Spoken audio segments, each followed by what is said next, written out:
మనకు ఈ ఏదైతే గవర్నమెంట్ బీసీ వెల్ఫేర్స్ కానీ, ఆర్వీఎం స్కూల్స్ కానీ, సర్వశిక్ష అభియాన్ యూనిఫామ్స్ కానీ, ఈవెన్ హెల్త్ కేర్ కానీ, కస్తూర్బాస్ కానీ అన్నీ కలిపి యూనిఫామ్స్ మనము 2010 సంవత్సరం నుంచి 2018 వరకు మనం చేసాం వర్క్స్. ఇది యాక్చువల్గా తర్వాత కొంచెం దళారుల వ్యవస్థ లేకలేదు, అయినప్పటికీ కూడా మనకే ఇచ్చారు, చాలా తక్కువ కాస్త ఇచ్చారు అది పద్ధతి. తర్వాత వచ్చిన గవర్నమెంట్లో మనము అనేక సార్లు ముఖ్యమంత్రి గారికి కానీ, ముఖ్యమంత్రి గారి లాగా మనకు మీట్ కాలేదనుకోండి పరిస్థితి, అధికారుల దగ్గరికి, సలహాదారుల దగ్గరికి అనేక సార్లు విజిట్ చేసినా కూడా ఉపయోగం లేకుండా పోయింది పరిస్థితి. మన వ్యయప్రయాస అయింది అసలు. అయితే దీంట్లో మనకు సంఘటిత రంగం, అసంఘటిత రంగం, ఫార్మల్ ఇన్ఫార్మల్ సెక్టార్లో సార్ మనకు 180 యూనిట్లు దాదాపు ఉంటాయి స్టేట్లో. కనీసం 50 నుంచి 100 మంది చొప్పున వేసుకున్నా డైరెక్ట్గా మనం 18,000 మందికి ఎంప్లాయ్మెంట్ ఇస్తున్నాం. తర్వాత ఇళ్ళ దగ్గర ఆల్రెడీ ట్రైనింగ్ సెంటర్స్ ద్వారా కానీ, గవర్నమెంట్ పెట్టిన వేరే ఇన్స్టిట్యూషన్స్ ద్వారా కానీ కూడా ఇంకా ఒక 200-300 మందికి ఒక యూనిట్ అదనంగా కటింగ్ చేసి వాళ్ళకు స్టిచ్చింగ్ ఇస్తుంది. అంటే ఇన్కంప్లీట్ కలిపి మొత్తం టోటల్గా మనం 35,000 to 40,000 లోపల మనకు ఫార్మల్ అండ్ ఇన్ఫార్మల్ సెక్టార్లో డైరెక్ట్ అండ్ ఇండైరెక్ట్ ఎంప్లాయ్మెంట్ మనం కల్పించడం జరుగుతుంది. కానీ ఇది గత ప్రభుత్వంలో మనం సార్ ఇట్లా మనకు అన్ని యూనిట్స్కి ఇవ్వండి, ఎందుకంటే చాలా ఎంతమంది చెప్తున్నారు, మినిస్టర్స్ కానీ, ఆర్థికవేత్తలు కానీ అందరూ చెప్తున్నారు అగ్రికల్చర్ తర్వాత సెకండ్ ఎంప్లాయ్మెంట్ జనరేషన్ అనేది గార్మెంట్స్ అండ్ టెక్స్టైల్ ఇండస్ట్రీ ఉంది. కానీ వీళ్ళకి రా మెటీరియల్ ఇష్యూ ఉంది. ఇన్ టైం పేమెంట్స్ అనేది మనం ఇన్వెస్ట్మెంట్ క్యాపబిలిటీ ఏదో ఉన్న 20 లక్షలు 30 లక్షల రూపాయలు ఉంటే కూడా 1 year తర్వాత బయట పెండింగ్ పడిపోతాయి ప్రైవేట్ వర్క్స్లో. కాబట్టి గవర్నమెంట్ తరపున మనకు సపోర్టింగ్ ఉంటే కన్నా ఈ బడ్జెట్ అనేది కూడా ఒక 3 to 4 months సర్వైవింగ్ ఎక్సలెంట్గా ఉంది. తర్వాత అన్సీజన్లో ఒక 3-4 months ప్రైవేట్ వర్క్ చేసుకున్నా కూడా ఎంప్లాయ్మెంట్ అనేది మనము కంటిన్యూగా ఇవ్వచ్చు. సిక్ యూనిట్ అనేది గార్మెంట్స్లో అనేది ఉండదు, యాక్చువల్ మ్యాక్సిమం తగ్గుతుంది పరిస్థితి. ఇదే విషయాన్ని మనం గతంలో చెప్పడం జరిగింది, కనీసం ఎవరు విన్న పాపాన పోలేదు. అనేక సార్లు 5 సంవత్సరాల పద్ధతి. కాబట్టి మధ్యలో ఒక 2 years కోవిడ్ అని వచ్చింది కూడా. కోవిడ్లో కూడా డిఆర్డిఏలు, మెప్మాలని కొందరికి ఇచ్చారు పరిస్థితి. గవర్నమెంట్ వేరే ఆల్టర్నేట్ చూసినప్పటికీ కూడా అక్కడ కూడా వర్క్ కాకపోతే ఆ కష్టకాలంలో కూడా మనం సపోర్ట్ చేసి కటింగ్లో, ఎందుకంటే బల్క్ కటింగ్స్ కన్జంప్షన్ అనేది ఓన్లీ యూనిట్స్ గార్మెంట్ ఫ్యాక్టరీ ద్వారా వర్కౌట్ అవుతుంది. తర్వాత ఏదైతే వీళ్ళు ఇస్తున్నారో జతకు 50 రూపాయలు కానీ పద్ధతి, మాస్కులు అయితే 2.5 రూపాయలు 3 రూపాయలు కూడా ఇచ్చారు పరిస్థితి. అవన్నీ కూడా గార్మెంట్స్ మ్యానుఫ్యాక్చరింగ్ ద్వారా సక్సెస్ అయింది. అది కూడా ఆ కష్టకాలంలో మనకు ప్రాణాలకు చేకూర్చి ఇంటి దగ్గర వర్కర్స్ కానీ చేసినప్పటికి కూడా ఈ 5 సంవత్సరాల్లో ఇప్పటికి కూడా 70% బిల్స్ పెండింగ్గా పెట్టారు పద్ధతి. అది అంత సపోర్ట్ చేసి మాస్కులు స్టిచ్చింగ్ అమౌంట్ పరిస్థితి ఎంతో బాధపడి ఆల్మోస్ట్ ఆల్ యూనిట్స్ అనేది ఈవెన్ లోన్లు ఈఎంఐలు కట్టలేని పరిస్థితుల్లో కూడా చాలా వర్కర్స్ అయితే సరిపోని జీతంతో పద్ధతి చాలా ఇబ్బందులు పడుతున్నారు పరిస్థితి, ఆదాయాలు లేక. కాబట్టి ఈ గవర్నమెంట్లో ఖచ్చితంగా, ఎందుకంటే ప్రజాగలంలో కానీ యువగలం పరిస్థితి లోకేష్ గారు కానీ చంద్రబాబు గారు కానీ ఎంఎస్సీ మీద ప్రత్యేక దృష్టి పెట్టడం జరిగింది. మనకు మీడియాల ద్వారా చూసాం పరిస్థితి. అదేవిధంగా ఇక్కడ కూడా పరిస్థితి మనము మంచి హోప్తో, ఎందుకంటే ఆల్రెడీ వాళ్ళ దృష్టిలో ఉంది కాబట్టి పరిస్థితి మంచి హోప్ ఉంటుందనే ఉద్దేశంతో ఎంతో ఆశపడి వచ్చాము ఇక్కడ. అన్నిటికంటే ముఖ్యంగా గత గవర్నమెంట్తో అయితే మనం అట్లీస్ట్ కలవడానికి అవకాశం ఉండేది కాదు. రోజు తరబడి ఇక్కడే ఉండేవాళ్ళం పరిస్థితి. లాడ్జ్ అమౌంట్లు పెట్టి ఎక్కడ చిన్న డార్మెంట్లో ఉండి కూడా పరిస్థితి ఖర్చులు భరించలేక ఈరోజు లోకేష్ గారు డైరెక్ట్గా ప్రజా దర్బార్ ద్వారా పెట్టి అనేది చాలా ఆహ్వానించదగ్గ విషయం. ఇది చాలా గొప్ప విషయం పరిస్థితి. దీనికి మనమే కాదు, సామాన్య జనాలు కూడా అందరూ కూడా ఎమ్మెల్యేల రికమెండేషన్లు ఇది కొన్ని ఇన్ఫ్లుయెన్స్ అనేది చేసుకోలేరు పరిస్థితి. ప్రతి వ్యక్తి కూడా వస్తే ఒకరోజు కాకుండా మరొక రోజైనా ఖచ్చితంగా ఇక్కడ సమస్య చెప్పుకునే అవకాశం ఉంటుంది. దీనికి చాలా సంతోషపడుతున్నాం. మన ఇష్యూస్ కూడా సారు సావధానంగా విన్నారు.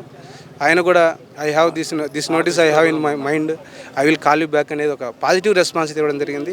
దీనికి గార్మెంట్ మ్యానుఫ్యాక్చరింగ్ అసోసియేషన్ తరఫున దీంట్లో ఎంఎస్ఎంఈస్ ఉన్నారు, సెల్ఫ్ హెల్ప్ గ్రూప్స్ ఉన్నారు, కొంత యాక్టివ్గా చిన్న ఇంట్లో 10 మిషన్ల నుంచి 40 మిషన్లు, 50 మిషన్లు, 100 మిషన్ల వరకు అప్ టు అన్ని స్పెషలైజ్డ్ మిషనరీ కూడా పెట్టుకుని ఉన్నారు. దీంట్లో క్వాలిటీ అనేది మనం ఏదైతే గవర్నమెంట్ ఇస్తుందో ఆ రేట్లలో అనేది ఆ కన్జంప్షన్లో కూడా పరిస్థితి ఒక గార్మెంట్ ఫ్యాక్టరీస్ వాళ్ళు మాత్రమే చేయగలరు పరిస్థితి. ఆ యొక్క కాస్ట్ కానీ ఇన్ టైం డెలివరీస్ కూడా, ఎందుకంటే మనము దాదాపు 26 జిల్లాలలో కూడా 26 జిల్లాలు ఫుల్ ఫ్లెడ్జ్గా అన్ని ఎవ్రీ మండల్కు మన మెంబర్స్ ఉన్నారు, మన ఫ్యాక్టరీస్ ఉన్నాయి పరిస్థితి. ఏదైనా చిన్న ఇష్యూస్ ఉండొచ్చు, ఒకవేళ ఆల్రెడీ ఏదైనా క్వాలిటీ ఇష్యూస్ ఉన్నా కూడా వితిన్ మనం 1 weekలో సరిచేసి పిల్లలకు క్వాలిటీ యూనిఫామ్ అందించే కెపాసిటీ గార్మెంట్ మ్యానుఫ్యాక్చరింగ్ ఉంది. కాబట్టి దయచేసి మరొకసారి గవర్నమెంట్ ఆలోచించి మనకు పని కల్పించి ముఖ్యంగా ఎంఎస్ఎంఈలకు చిన్న గార్మెంట్స్ యూనిట్స్కు ఆర్థికాభివృద్ధి దోహదపడాలని కోరుకుంటున్నాను. అయితే ఏదైతే జగన్మోహన్ రెడ్డి గారి గవర్నమెంట్లో మీ బీసీలకు సంబంధించి సంక్షేమ పథకాలు కానీ రావాల్సిన నిధులు కానీ సబ్సిడీలు కానీ ఏమైనా ఇచ్చారా మీకు? సార్ ఇక్కడ సబ్సిడీస్ మనకు దీనికోసం అంటే కూడా సార్ ఎక్కువ ఒకవేళ ఏదో కొంతమందికి వాళ్ళు బేసిస్ కార్పొరేషన్లు పెట్టారు, అది అందరికీ తెలుసు, మనం కొత్తగా చెప్పేదేం కాదు, అందరూ చెప్తున్నారు దాంట్లో ఎంతమంది నిధులు పెట్టారు పరిస్థితి అని కూడా.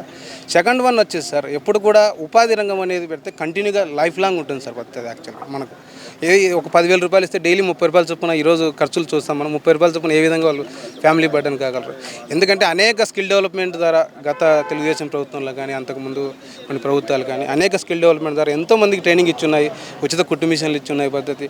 ఫుల్ ఫ్లెడ్జ్గా కంప్లీట్ ఒక సంపూర్ణ ఉద్యోగం అనేది మనం కావాలంటే కూడా ఇటువంటి వర్క్స్ దాదాపు దీనికి ఒక స్టిచ్చింగ్, ఓన్లీ స్టిచ్చింగ్ కాదు, క్లాత్ ఆపుకోల ద్వారా వీవర్స్ సొసైటీస్ ఉంటాయి పరిస్థితి, గవర్నమెంట్ ఆర్గనైజ్డ్ అట్లా స్టిచ్చింగ్ అనేది ఇస్తే దాదాపు 40 crores బడ్జెట్, 50 crores బడ్జెట్ అనేది అందరికీ సంపూర్ణంగా వస్తుంది సార్. యాక్చువల్గా లాంగ్ టర్మ్ అనేది ఫ్యామిలీ బెనిఫిషరీస్ అవుతారు యాక్చువల్గా. అలాగే మీ గత గవర్నమెంట్లో కొంతమంది మీ వర్గానికి సంబంధించిన వ్యక్తుల మీద కూడా దాడులు చేశారు ఎమ్మెల్యేలు. ఈ చంద్రబాబు నాయుడు గారు కొత్త చట్టం తీసుకొస్తున్నారు, దాన్ని ఎలా చూస్తారు మీరు? సార్ ఇది ఆహ్వానించదగ్గ విషయమే. ఎందుకంటే సామాన్యులకు ఎప్పుడు కూడా న్యాయం అనేది అందుబాటులో ఉండాలి పరిస్థితి. కాబట్టి అది చంద్రబాబు గారు అయితే చెప్పారో పద్ధతి, ఆయన ఎంతో అనుభవజ్ఞులు పరిస్థితి, అన్నీ ఆలోచించే సామాన్యులకు అందుబాటులోనే డెసిషన్ తీసుకుంటారని ఆశిస్తున్నారు. జగన్మోహన్ రెడ్డి గారు ఎందుకు ఓడిపోయారు అనుకుంటున్నారు మీరు? సార్ జగన్మోహన్ రెడ్డి గారు ముఖ్యంగా ఓడిపోవడానికి కారణం నా వ్యక్తిగత ఆలోచన ప్రకారము ప్రజలకు అందుబాటులో లేక, ఒక సమస్య వచ్చినప్పుడు ఒక నాయకుడు ఎవరికో సరి రెస్పాన్స్ లేకపోతే అట్లీస్ట్ వినే ఓపికనే ఉండాలి సార్. యాక్చువల్లీ వినే యాక్సెస్ ఉండాలి పరిస్థితి. అట్లీస్ట్ ఎన్నిసార్లు మనం గేట్ దగ్గరికి వెళ్ళేసి కొన్ని వందల సార్లు రిటర్న్ వచ్చేసి అర్జీలు తీసుకునే పరిస్థితి, ఎవరికి చెప్పుకోవాలో తెలియదు. ఇండైరెక్ట్గా మనం చెప్పకూడదు కానీ అఫీషియల్స్ కొన్నిసార్లు అన్అఫీషియల్గా ఏం చెప్పారంటే పద్ధతి, ఆయన మా మాట వినరు బాబు మీకేం చెప్తాం పరిస్థితి. కొన్నిసార్లు గట్టిగా అడిగినప్పుడు 100 సార్లు 200 సార్లు అడిగినప్పుడు సార్ మాకు ఛార్జీలు వేస్ట్, మీరు ఎన్నిసార్లు తిప్పుకుంటున్నారు పరిస్థితి, ఏదో ఒక డెసిషన్ చెప్పండి, ఎస్ఆర్ నో అనేది చెప్పండి సార్ మాకు పద్ధతి పాజిటివ్ అని. అంటే అట్లీస్ట్ మాకు 2 నిమిషాలు టైం ఇచ్చినా కూడా, ఒక 35,000 మందికి సంబంధించిన విషయం ఇది, ఆ ఉపాధికి సంబంధించిన విషయం, ఒక 2 నిమిషాలు టైం ఇవ్వండి సార్ మీ పరిస్థితి, మేము చెప్పుకుంటాం. ఆయన డెసిషన్ తీసుకుని ఆధారపడి మేము దాన్ని నిర్ణయించుకుంటామన్నా కూడా విషయం చెప్పాలంటే అసలు ఆయనే మాకు సమయం ఇవ్వలేదు బాబు, మేము చెప్పే విషయాలు ఆలోచించారు, అది మీకు చెప్తున్నాము, తర్వాత మీ ఇష్టం డెసిషన్, మేమైతే అఫీషియల్గా చెప్పలేము ఈ మాట అనేది. గతంలో అధికారులు, మినిస్టర్లు, ఎమ్మెల్యేలు, ఎందుకంటే వాళ్ళ సబ్జెక్ట్స్ మీద వాళ్ళకే పట్టలేదు, ఏ దాని మీద ఏ మినిస్ట్రీ ఏ సంబంధం కూడా తెలియదు పరిస్థితి, సలహాదారులకు కూడా ఏమి వాళ్ళు ప్రజలకు ఏ ఉపయోగం చేయాలని కూడా తెలియదు పరిస్థితి, వేరే విషయాలు మనకు తెలియదు. దీనివరకు అయితే ఏమాత్రం మాకు యూజ్ లేదు, పట్టించుకున్న పాపాన్ని పోలేదు పరిస్థితి. ఓవరాల్గా ఆయన పరిపాలన మీద మీ అభిప్రాయం ఏంటి సార్? పరిపాలన ఎప్పుడు కూడా సార్ ఏదైతే నెసెసిటీ ఉంటుంది కదా సార్. నెసెసిటీ అంటే ఇప్పుడు చంద్రబాబు గారు అన్నా క్యాంటీన్లు పెట్టారు, చంద్రబాబు గారు అన్నా క్యాంటీన్లు లాంటివి పెట్టారు, ఎంఎస్ఎంఈ ఉపాధి అంటున్నారు పరిస్థితి. ఇటు ఎందుకంటే ఆకలితో ఉన్నవానికి అన్నం పరిస్థితి, పని చేసుకునేదానికి పని అనేది ఇంపార్టెంట్. అది స్కిల్ అనేది దొరకడం చాలా కష్టం. ఏదైతే మనం ఈరోజు స్కిల్ లేబర్కు అయితే మనం వర్క్ కల్పించలేకపోతాం, ఎంతో కొంత గవర్నమెంట్ నుంచి వచ్చినప్పుడు, లేకపోతే స్కిల్ అనేది మళ్ళీ తగ్గిపోతుంది, వేరే ఆల్టర్నేటివ్ డ్యూటీలకు వెళ్ళిపోతుంది. ఈరోజు కూడా ఎంతోమంది ఆటోలు తోలుకుంటూ పరిస్థితి, బయలుదారులు పనులకు వెళ్ళేసి చాలా వేరు వృత్తులకు వెళ్ళిపోవడం జరిగింది పరిస్థితి. స్కిల్ అనేది ఎంతో కష్టపడి గవర్నమెంట్లు కూడా ఒక్కొక్క మనిషి మీద 30,000 to 40,000 రూపీస్ ఇన్వెస్ట్మెంట్ చేసి స్కిల్ నేర్పిస్తున్నారు, కానీ అది లైవ్ లేక వచ్చి ఎంప్లాయ్మెంట్ ఉంటే బాగుంటుంది పరిస్థితి అని నా ఉద్దేశం. అలాగే చంద్రబాబు నాయుడు ఉండగా చాలా మంది స్కిల్ లేబర్కి స్కిల్ డెవలప్మెంట్ యాక్టివిటీస్ కింద చాలా మందికి నేర్పారు, దాంట్లో నిజంగా అక్రమాలు జరిగినాయి అంటారా? లేదు సార్, జరగలేదు.